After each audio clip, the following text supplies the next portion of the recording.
翻车就是要互相伤害。这是 ROUVY 的4周爬坡训练计划，总共15个课表。第1周3个课表，其他3周都是1周4个课表。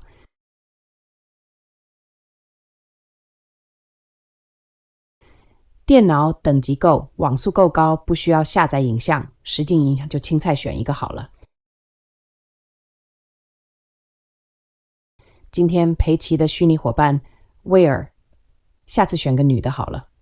不过能选吗？今天课表大致看了一下，前面4组12秒的预热及活化，后面有2组差不多是15分钟的55到90%的有氧，用80踏频，4组的冲刺125%到140%的主要作用激活快肌纤维，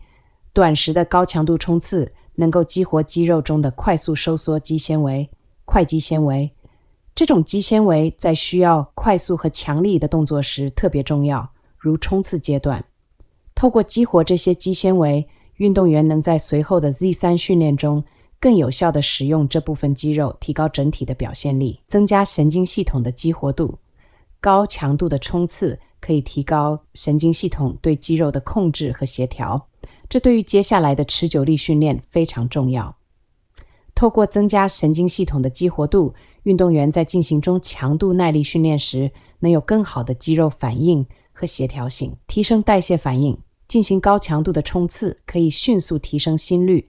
和血液循环，从而加速能量代谢物质，如葡萄糖和脂肪酸的流动和利用。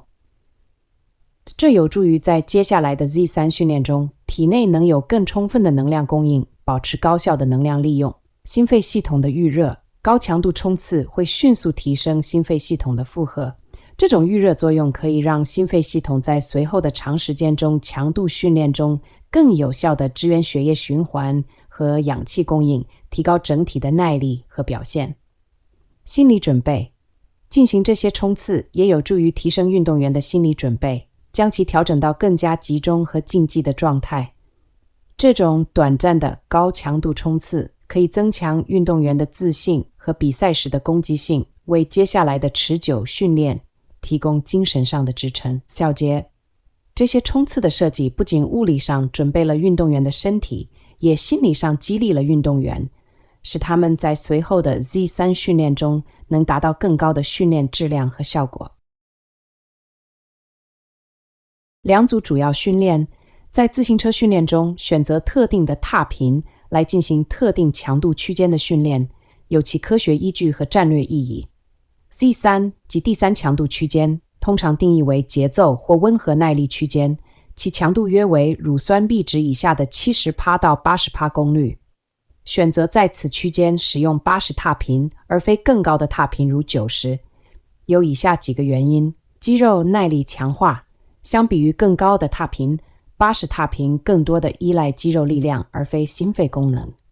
这有助于加强腿部肌肉的耐力和力量，使运动员能够在进行长时间的骑乘时保持良好的表现。能量效率，在一定的情况下，降低踏频可以提高骑行的能量效率。更低的踏频意味着每一踏板动作的肌肉收缩次数减少，从而可能降低能量消耗，尤其是在长时间的耐力骑行中。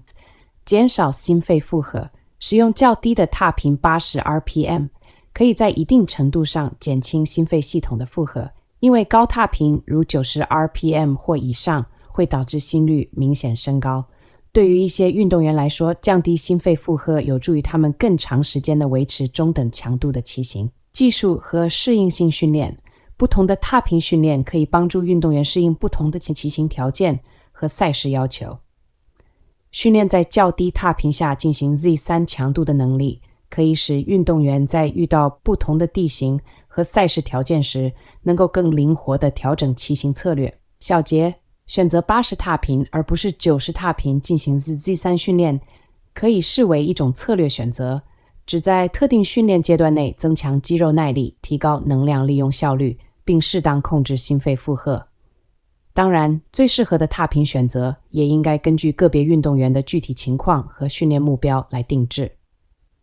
两组主要训练中，以 Z-Wing 90踏频骑行，再进行两组 Z3 训练，强度区间3，约70%到80%。FTP 时使用80踏频，而在中间休息阶段选择 Z1 强度，非常轻松的恢复区间和90踏频的安排具有一定的训练战略意义。这种配置有助于实现以下几个训练目的：提高心肺恢复速度，在低强度 Z1 恢复阶段使用较高的踏频90 RPM， 可以帮助运动员维持心肺系统的活跃度，促进血液循环，从而加速乳酸和其他代谢废物的清除。这种快速的踏频有助于肌肉在较短时间内恢复，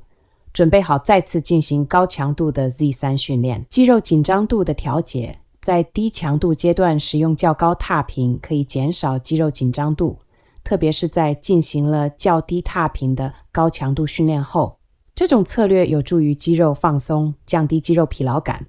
同时保持腿部动作的灵活性，提升踏频的适应性。交替不同踏频的训练有助于提升运动员对不同踏频的适应能力，